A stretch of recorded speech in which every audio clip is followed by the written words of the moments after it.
Morning everyone. और आप आ गए इंग्लिश में वर्तन। तो टेंस स्टार्ट कर दिया काम। मैंने टेंस के उस कॉन्सेप्ट को आपको समझाया कि टेंस नहीं टाइम है टेंस, और कैसे हम उस टेंस को समझे, उसकी उत्पत्ति कैसे हुई, कैसे वर्ब फॉर्म से बनाई गई, वो सब बातें हमने समझी। हमारे परंपरागत तरीके में हम आ रहे हैं, तो मैं प्रेजेंट सिंपल की बात कर रहा हूं।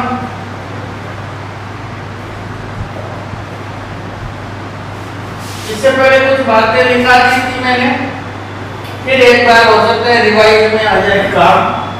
प्रेजेंट सिंपल टेंस, इसमें जो वर्ब की फॉर्म चलती है वो बता देता हूं आपको। प्रेजेंट सिंपल के अफर्मेटिव सेंटेंस, ये नेगेटिव सेंटेंस और ये इंटेरोगेटिव सेंटेंस, तीन ही प्रकार के सेंटेंस मैंने समझाया। अफर्मेटिव में जो है, यहां मैं बात कर रहा हूं, तो he, she, it and singular subject. Singular subject के साथ अफर्मेटिव में जो हम, ये अफर्मेटिव है, बी फर्स्ट प्लस एस और ई एस का यूज करें। बी फर्स्ट प्लस एस या ई एस का यूज करें। यदि हम इसके नेगेटिव में आ जाते हैं, तो इन्हीं सब्जेक्ट के साथ नेगेटिव में does not plus B first का प्रयोग करते हैं। इन्हीं सब्जेक्ट के साथ अगर हम इंटेरोगेटिव में आ जाते हैं, तो पहले does plus subject plus B first plus dot dot dot और क्वेश्चन मार्क। तो यह हमारा एक पैटर्न होगा। इन सब्जेक्ट के साथ अफर्मेटिव सेंटेंस में ये वर्ब चलेगी, नेगेटिव में ये, इंटरोगेटिव में ये आपकी पुरानी पद्धति से मैं आपको समझा रहा। मैंने उत्पत्ति कहां से क्या हुई वो समझा दिया, थोड़ा डिटेल में बात कर रहे हैं। Number 2, I, we, they, you and, इसको थोड़ा सा आगे बढ़ाना पड़ेगा। नंबर 2 की बात करें तो I, we, they, you and PL subject. PL का मतलब बहुवचन। यहाँ बहुवचन है, यहाँ एक वचन है। अरे बात समझ रहे हो?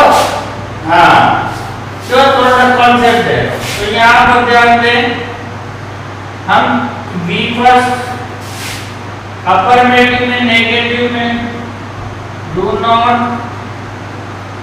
प्लस बी फर्स्ट और interrogative do plus subject plus B first plus dot dot dot question mark, ये हमारा वर्ब का पैटर्न रहेगा।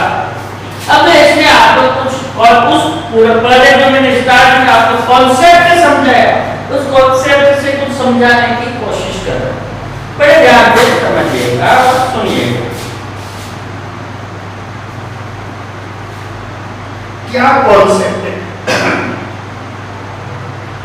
मैंने ये कहा था कि भाई जो भी टेंस में टाइम तो है प्रेजेंट, ये पढ़ा, और टेंस का मतलब होता है वर्ब की फॉर्म्स, वर्ब की फॉर्म्स, ठीक है ना? अब मैंने प्रेजेंट इंडेफिनिट की बात, जब जब भी फर्स्ट फॉर्म का जिक्र करोगे वो इंडेफिनिट कहलाएगा। प्रेजेंट सिंपल कह दो या ऐसे या इंडेफिनिट कह दो। सिंपल या इंडेफिनिट कहलाएगा। यही कॉन्सेप्ट मैंने समझाया कि इसमें वर्ब की फर्स्ट फॉर्म आएगी। ये बात समझाई। ये प्रेजेंट सिंपल है, अभी डज आ गया, मगर डू और डज बना कैसे? मैंने कहा प्रेजेंट, जो भी प्रेजेंट होगा सब में वर्ब की फर्स्ट फॉर्म लगेगी, ये बात है। तो अगर डू नॉट में आते तो डू लगा दी, डज नॉट में आते तो एक नियम हमने बनाया, एक वर्ब की फॉर्म और चलाई, जिसको हमने कहा singular form of verb. Singular form of verb में वी फर्स्ट में एस एस ऐड करते हैं, मतलब जो जितने सिंगुलर सब्जेक्ट होंगे तो प्रेजेंट सिंपल में वर्ब की फर्स्ट फॉर्म में एस एस ऐड करेंगे। ये क्लियर है प्रेजेंट सिंपल। तो फिर सर ये डज में क्यों नहीं करते, इसमें क्यों नहीं करते? हाँ, ये डज में क्यों नहीं करते? यहाँ तो लगा दी, तो सुनो ध्यान। अरे भाई जब हमने फर्स्ट फॉर्म की बात करें तो मैं दो ही लिखे, लेकिन भाई ये दूध कमाया है, ये शादीशुदा है, बच्चे साथ रखता है, इसलिए बच्चे रख लिए इसके साथ। शादीशुदा है, ये बच्चे वाला इसलिए डज रह गया। जब बच्चे साथ हैं तो फिर केवल वी फर्स्ट ही साथ रहा ना, बच्चे, तो इसमें जो है ये पति, बच्चे और पत्नी।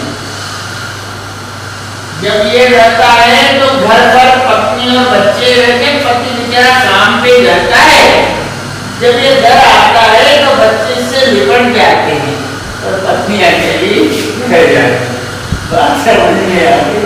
चलो मजाक में बात समझा।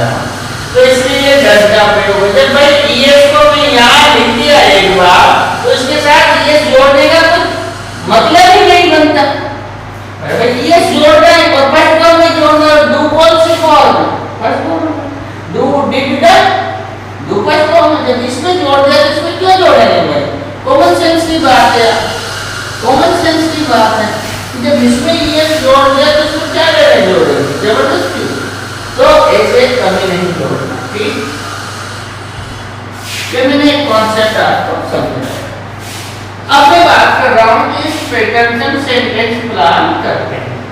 तो सेंटेंस अफर्मेटिव, नेगेटिव, इंटरोगेटिव और सबसे मेन तो ये चलता है सब्जेक्ट, वर्ब और ऑब्जेक्ट। ये तीन का सेंस आपको ध्यान रखना है। अब यह देखना, मैं कुछ बातें बता रहा हूँ। एमपीटी, ये एक फॉर्मेट है एमपीटी। एम का मतलब है मैनर,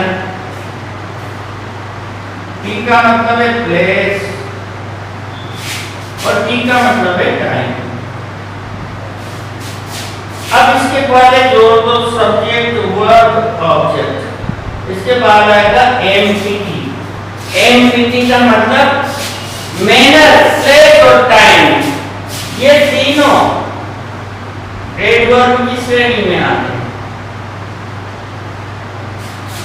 कार्य का ढंग बताने वाला एडवर्ब, स्थान शो करने वाला शब्द और टाइम बताने वाला शब्द। जब एक ही वाक्य में तीनों हो तो इनके बैठने का ढंग ये होगा एमपीटी। तो हम कह सकते हैं इस फॉर्मूले को बना सकते हैं subject, verb, object plus empty. बहुत बढ़िया बात बताइए, subject, verb, object plus empty. क्या पैटर्न हो। अब कुछ ऐसे भी शब्द हैं, अब मैनर, हाउ से भी पता है कार्य करने का ढंग। एक साधन, साधन भी बताए जाते हैं। तो साधन जो है ना भाई, जो साधन होता है ना, उसके पहले बाय लगा देते हैं, ऑन लगा देते हैं, इन लगा देते हैं, प्रपोजिशन के साथ आता है ना।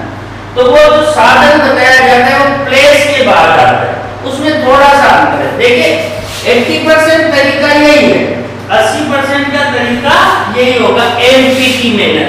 और कुछ और भी वर्ड्स आ जाते हैं तो कोई बात नहीं, आ जाते हैं तो उनको हम लिख ले। पर अगर तीनों साथ आते हैं तो एमपीटी मैनर में बैठेंगे। सर बड़े काम की बात बता रहा हूँ, अच्छे अच्छे नहीं बताएंगे इसको।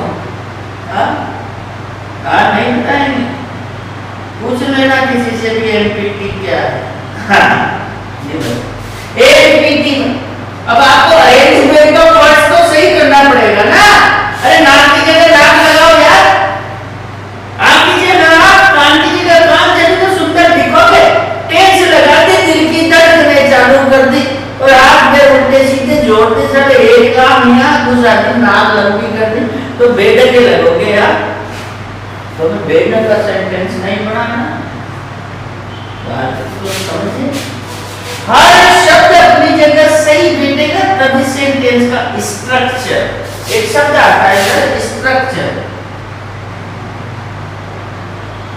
स्ट्रक्चर का मतलब क्या हुआ? उसके शब्दों के बैठने का क्रम वो बिल्कुल सही होना चाहिए।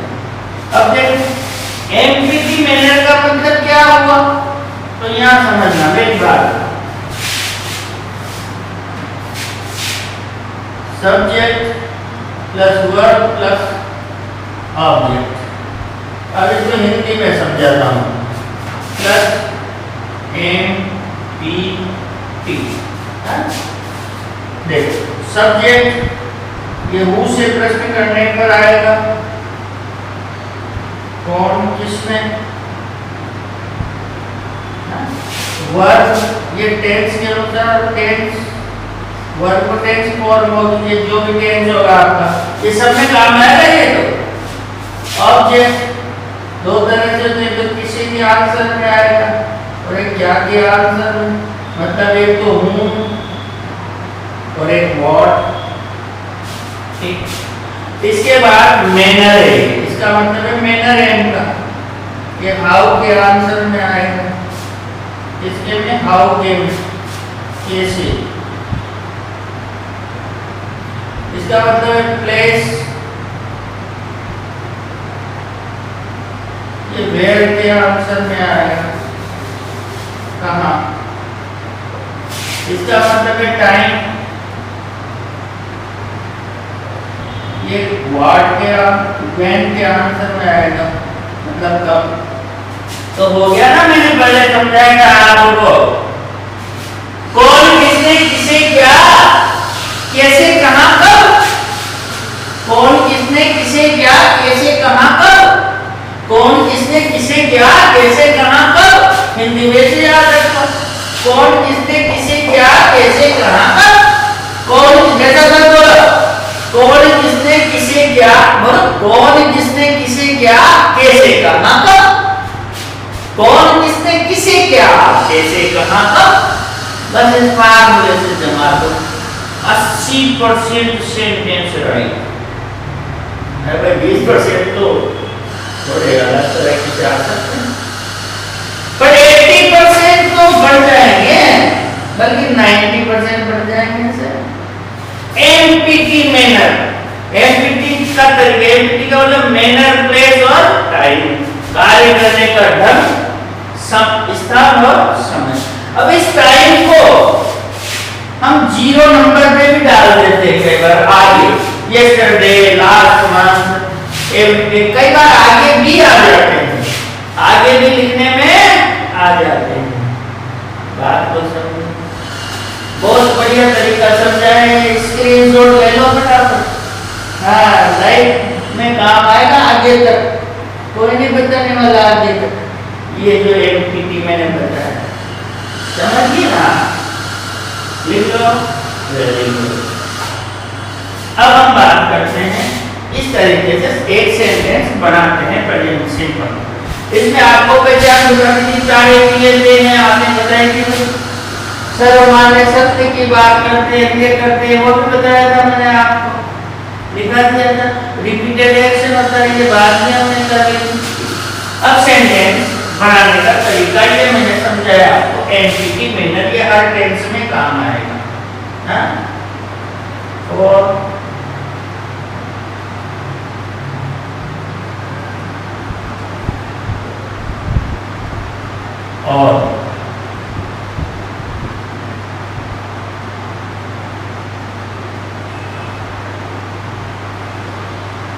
ऑल टेंस, क्या समझिए, ध्यान से समझना।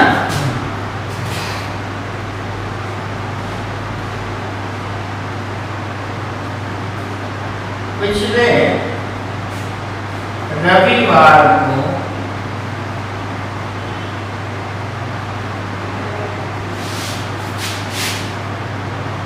मेरे मित्रों ने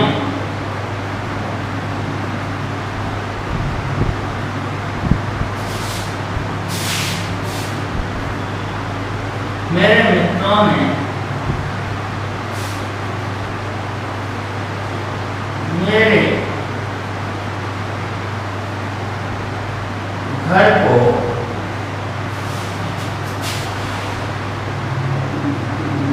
सुंदर ढंग से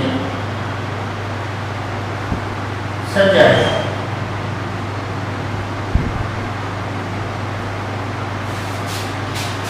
अब ऐसा नहीं भाई ये बड़ा पूरा परिवार है, नहीं अरे जिस देश में बना रहे हैं तो प्रत्येक रविवार को मेरे मित्र मेरे घर को सुंदर ढंग से सजाते हैं।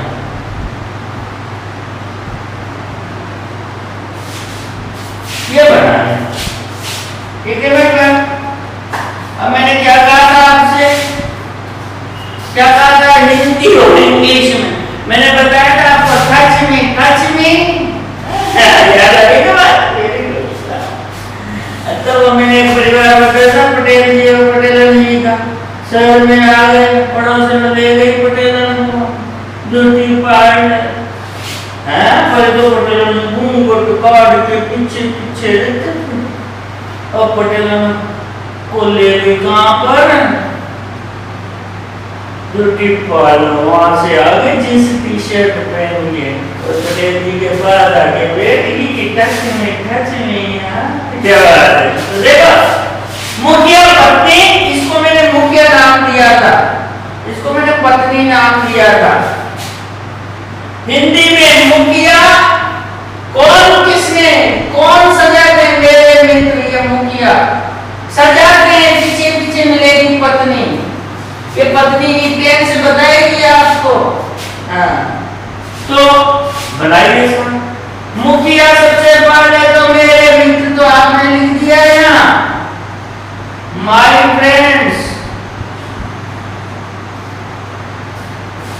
पत्नी लो, सब्जेक्ट लिख दिया, वर्ब लाओ, वर्ब क्या सजाते हैं, प्रेजेंट सिंपल। फ्रेंड्स मतलब बहुत सारे मित्र, तो बहुवचन सब्जेक्ट तो क्या चलेगी वर्ब की फर्स्ट फॉर्म, समझिए ना। बहुवचन के साथ डायरेक्ट नहीं आते शुरू में लिखा दिया तो वर्ब की फर्स्ट फॉर्म, तो माय फ्रेंड्स फर्स्ट फॉर्म सजाने को डेकोरेट ही होती है, तो डेकोरेट। अब यहाँ आ जाओ, किसी व्यक्ति में जाके क्या सजाते हैं, माय हाउस है क्या, माय हाउस। आगे बढ़े, कैसे सजाते हैं, सुंदर ढंग से, तो ब्यूटीफुली। कहाँ सजाते हैं, जगह बताइए, कोई बात नहीं यार, नहीं हो जरूर नहीं किसी में सारे हो, चाचा चाची बेटे को एक आध नहीं भी मिले तो नहीं भी मिले और ब्यूटीफुली कब सजाते हैं, एवरी डे, प्रत्येक रविवार को।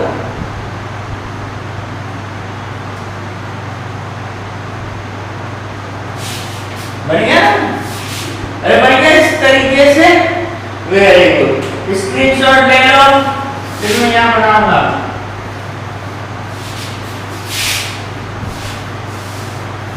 अब देखो, अब 3 सेंटेंस बना के आपको समझा देता हूँ।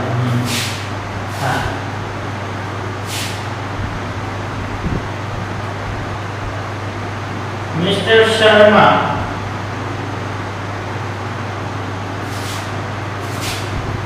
हमें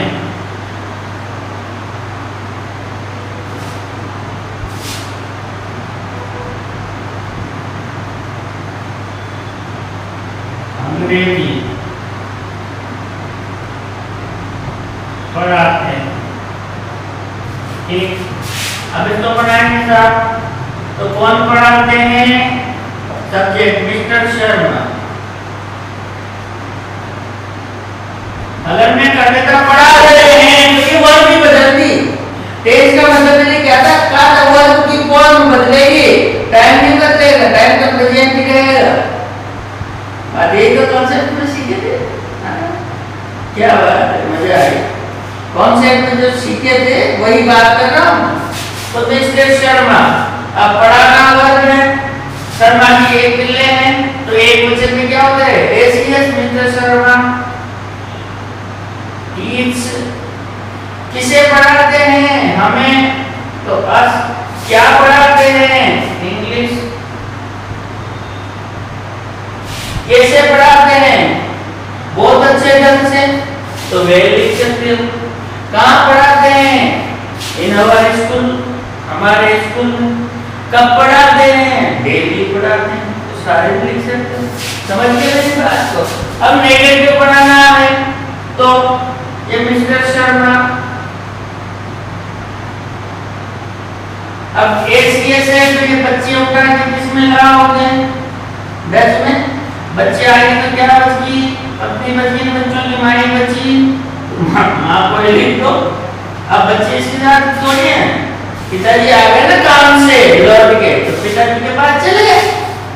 mister Sharma does not teach, है ना। आज लिखते हैं, आज इंग्लिश।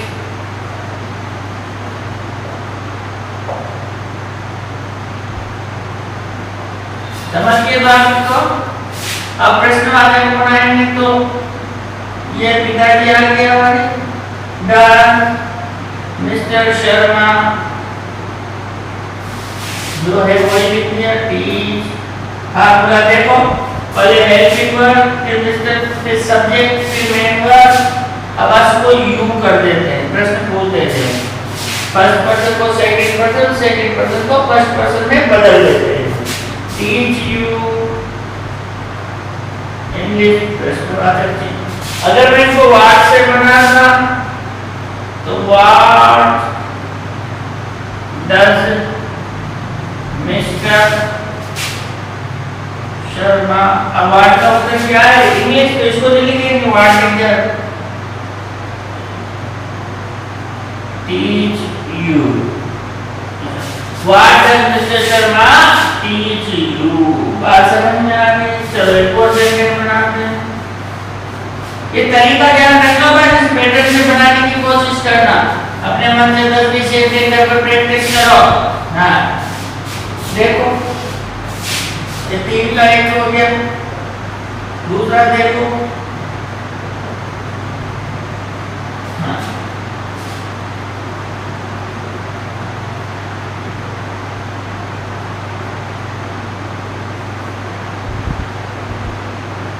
बच्चे रोजाना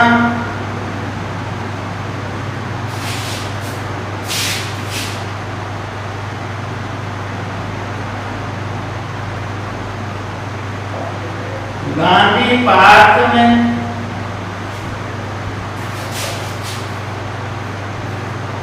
क्रिकेट खेलते हैं।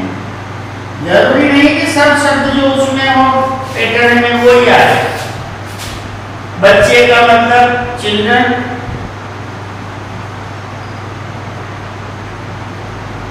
अब द चिल्ड्रन लगाएंगे, तो ये बच्चे पिक से जो गांधी पार्क में खेलते हैं, इसलिए द चिल्ड्रन लगा सकते हैं, कॉमन चिल्ड्रन नहीं है। चिल्ड्रन ये मुख्य, खेलना मतलब अभी बहुत सारे, तो बहुत सारों में केवल फर्स्ट फॉर्म, तो हमने क्या लिख दिया, प्ले। अगर तरीका समझ गए तो आसानी से बनाओगे। चिल्ड्रन प्ले, क्या प्ले करते हैं, क्रिकेट। कैसे प्ले करते हैं, नहीं छोड़ो, कहाँ प्ले करते हैं, इन गांधी पार्क।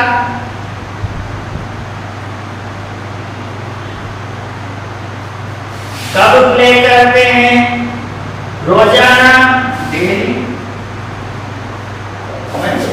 क्या देते, चलो नेगेटिव बनाओ, नहीं खेलते हैं का, तो द चिल्ड्रन, द चिल्ड्रन।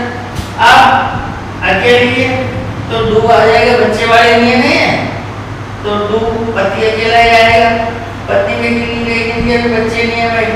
हाँ नई शादी हुई यार, वो बच्चे वाले थे, ये नई शादी वाले हैं, The children do not play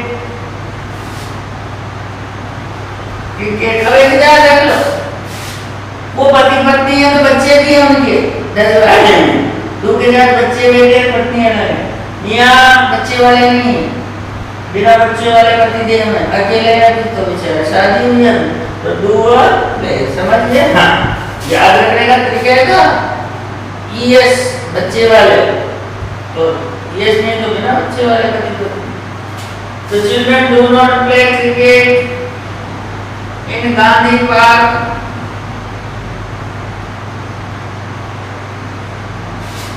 daily. Interrogative बनाना है, पिताजी आगे लाओ डू द चिल्ड्रन, ये आगे चले गए पिताजी, ये तो सब दीवार दिया है, दीवार play cricket in Gandhi park daily. जरूर प्रश्नवाचक क्या दे रही, तो आप ये याद रखें, कौन किसने, मेरे साथ बोलो, कौन किसने किसे क्या, कौन किसने किसे क्या, कौन किसने किसे क्या, कैसे कहाँ कब, कौन किसने किसे क्या, कैसे कहाँ कब, इनका उत्तर जमाते जाओ, आगे बढ़ाते जाओ। टेंस अर्थात वर्ब की फॉर्म बदलते जाओ टेंस के अनुसार, जाएगा, खाएगा, गया, आ रहा है, जा रहा है, ये सब टेंस के अनुसार जो है टेंस पढ़ी है, अभी गाएगा आ पड़ा है।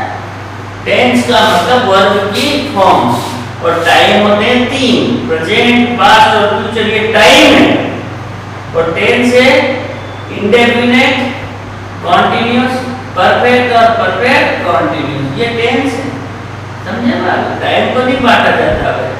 हाँ, तो समझ गए? तो मेरे साथ एक बार फिर बोलिए, वो फार्मूला बोलिए, फटाफट फार्मूला बोलिए। किस, हाँ, कौन किसने किसे क्या, कहाँ कब, कौन किसने किसे क्या, कैसे कहाँ कब, बस किसने किसे क्या, कैसे कहाँ कब, वेरी गुड।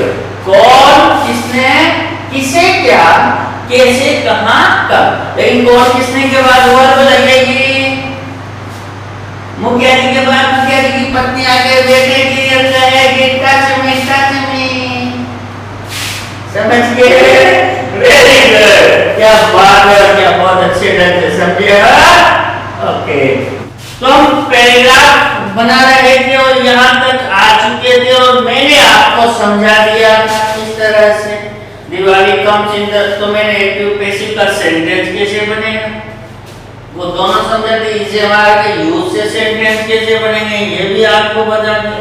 अब इसके आगे आपको डेवलप करना है, मैं सिर्फ आपको लिखूंगा हिंदी, उसका ट्रांसलेशन आपको करना है, इसके बाद मैं अगले टेंस की ओर बढ़ जाऊंगा, बात को समझे? चलिए, तो आगे आप लिखेंगे, मेरे साथ साथ लिखते चले।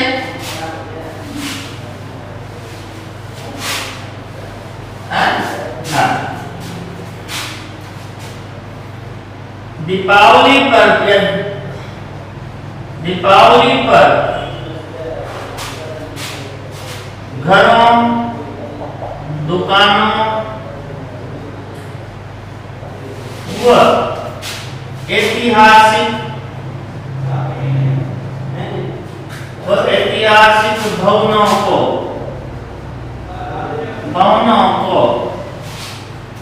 रंग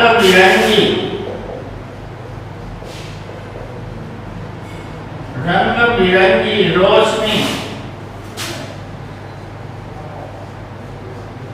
से सजाया जाता है। दीपावली पर घरों व दुकानों को रंग बिरंगी रोशनी से सजाया जाता है। वास्तव में दिवाली प्रकाश का त्योहार है, प्रकाश का त्योहार है। इसमें पैसिव वॉइस के भी मिलेंगे, इस्तेमाल के मिलेंगे, एक्टिव के वाक्य मिलेंगे। आपको समझना है जब काम करने वाला मौजूद ना हो तो वाक्य पैसिव में जाएगा, समझ रहे हो? हाँ, और पैसिव में इस्तेमाल का वर्ब की तरफ का प्रयोग होगा। देखो प्रैक्टिस करनी पड़ेगी यार, practice makes a man perfect. ऐसे काम नहीं चलेगा बिना प्रैक्टिस के। आप जो समझोगे ऑनलाइन क्लास से भी बढ़िया क्लास है जो आपको मिल रही है। हाँ, इसलिए बड़े ध्यान से समझते हुए चलो। प्रकाश का त्योहार है, इस दिन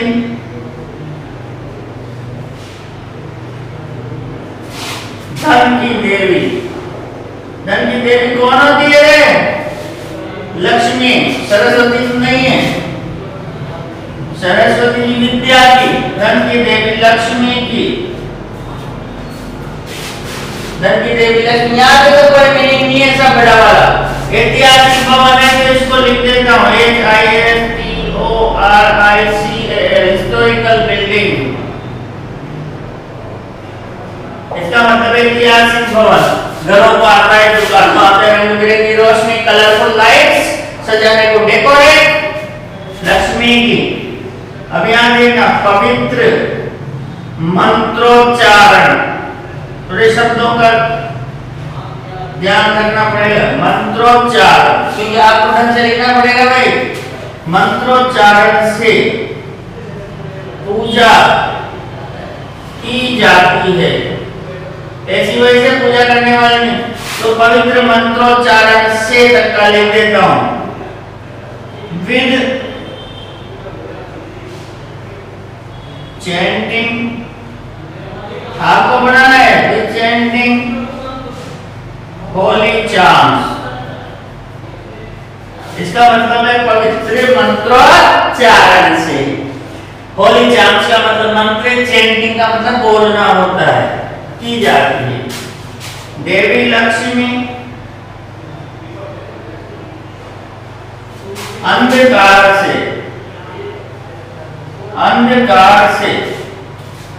घृणा करती है, अंधकार से घृणा करती है, घृणा करती है। इसलिए प्रत्येक घर को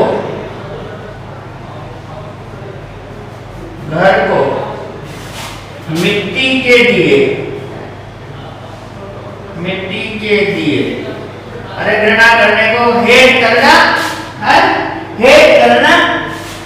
अंधकार को डार्कनेस, यहां लिख देता हूं। मिट्टी के दिए को क्या कहते हैं? Earthen lamp. अर्थन लैम्प दियों से सजाया जाता है। मैं यही बात समझा रहा हूं, पैसिव का ध्यान रखना।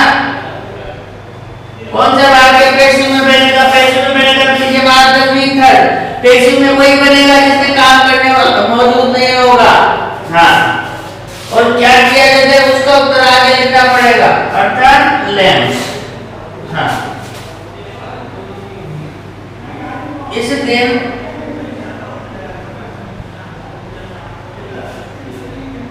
स्वादिष्ट व्यंजन बनाए जाते हैं। स्वादिष्ट व्यंजन तो याद है ना, डिलीशियस डिशेस। बनाने को मेक लिखना, कुक मत लिखना, पकाना। व्यंजन बनाए जाते हैं, ये सब पैसिव में देखो बनाए जाते हैं, कोई नहीं है यहाँ पे बनाने वाला ना, बनाए जाते हैं।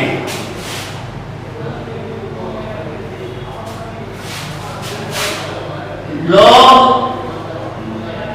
नए वस्त्र पहनते हैं।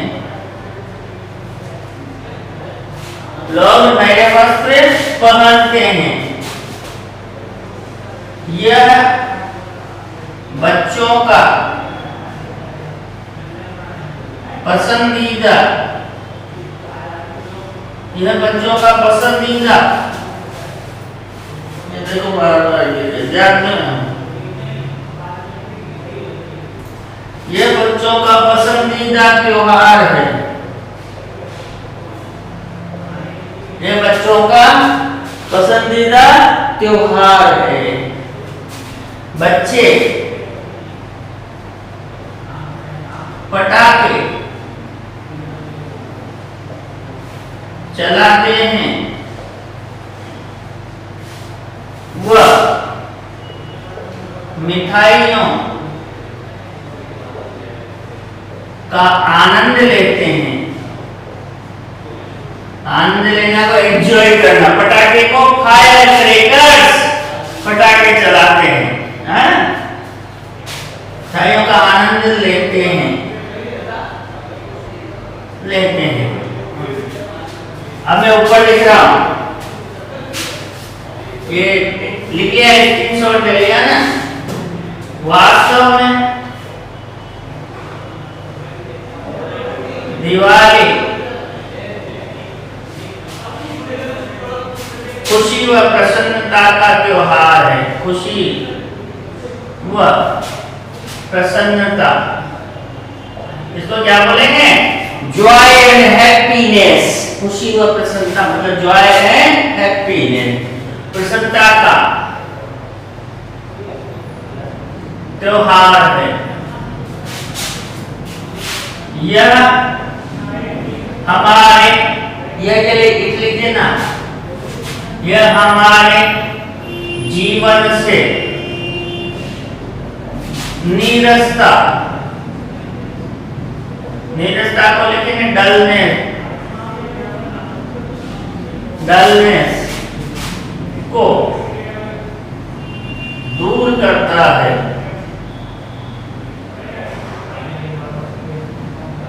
दूर करने को रिमूव कर देना, हटाता है,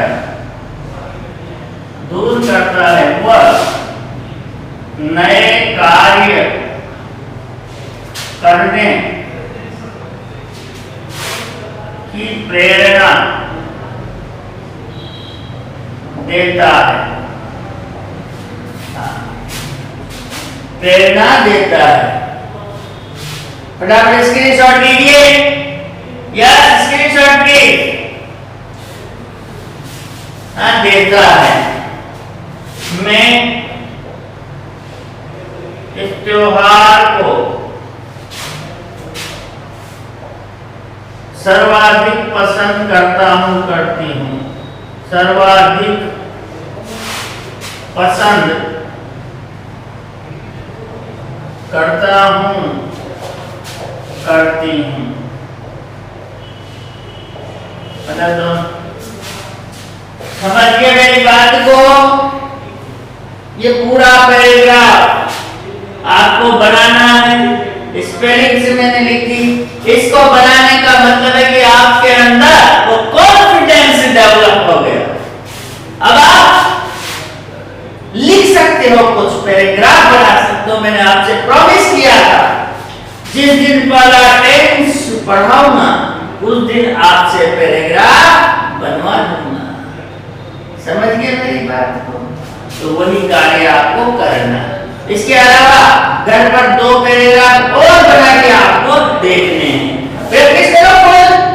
अगर कमांड करनी है इंग्लिश में तो मैं सारे यहाँ थोड़ी ना करवाऊंगा भाई, हैं? तो सारा ही मेरे पीछे ऑर्डर हो जाता है, ऐसे थोड़ी ना होगा। 2 पैराग्राफ के नाम दे रहा हूँ, उनको आप बनाएंगे।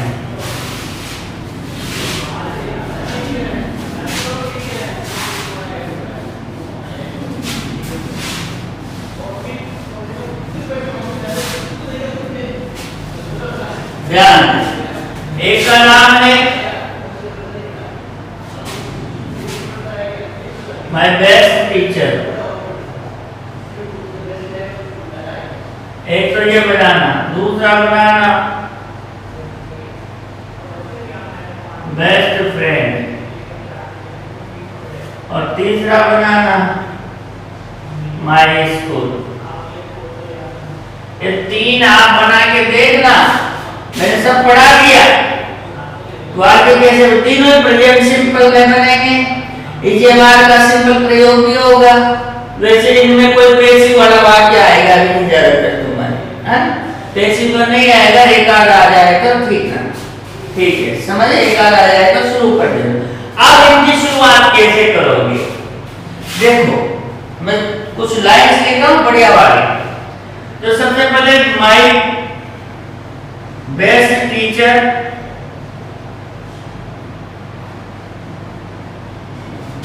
माय बेस्ट टीचर और माय स्कूल, दोनों की शुरुआत इस लाइन से करनी है, बड़े ध्यान से। School is the most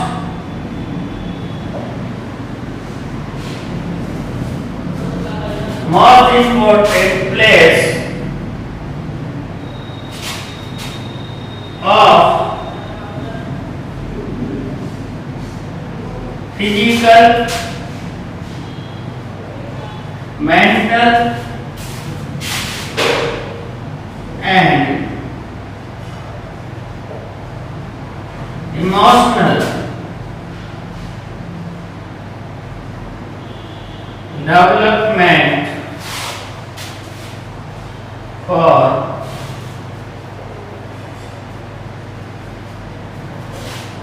school बच्चों के शारीरिक, मानसिक व भावनात्मक विकास का सबसे महत्वपूर्ण स्थान होता है। ये लिखने के बाद माय बेस्ट टीचर में भी आप लिखोगे, है every school my best teacher में इसके बाद लिखोगे।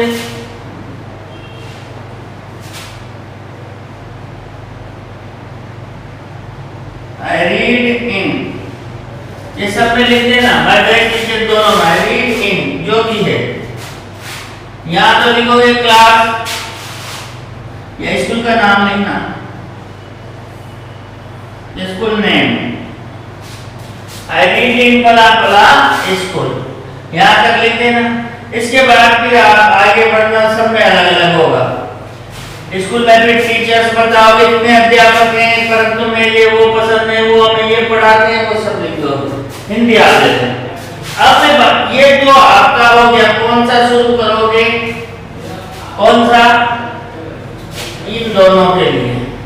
अब इसके लिए आप क्या शुरू करोगे, माय बेस्ट फ्रेंड, इसके लिए अ friend in need is a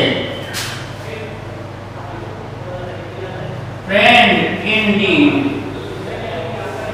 अरे शुरुआत अच्छी हो, जितने नंबर आएंगे, first impression is the last impression.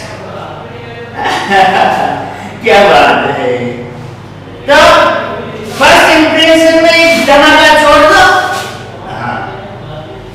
तो समझिए। इसके बाद आप जो हिंदी आपके पास दिख रही है आपकी हेल्प बुक में, चाहे 8वीं की, 9वीं की, 10वीं की जो भी हो, उसकी इंग्लिश बना बना के इसके नीचे डालते जाना, समझ गए। जैसे मान लो friend in need is a friend in need, सच्चा मित्र वही होता है जो मुसीबत में काम आए। फिर आगे बात लिखते हैं ना, I have so many friends but Mohit is my best friend, I like Mohit या मोहित, गोपाल, रोहित, रानी, सुनीता, बबीता को लिख गया। ऐसे ही यहाँ I read in Brahma school, our school is situated, अब हम स्कूल में लिखा, our school is situated in the peaceful atmosphere, it is an ideal school of our area, there are 10 teachers, 10 students, ऐसे बनाते चलो। My best teacher, there are 50 teachers in our school, but I like Mr. या Mrs. फला फला the अस फलाना he या she is our class teacher, फिर जो भी उपलब्धियां वो लिखते चलना। अरे बात समझ में आई, बात क्लियर हो गई? तो इस तरह से आपको ये कंप्लीट करना है। समझ गए मेरी बात को? अरे समझ गए? Very good.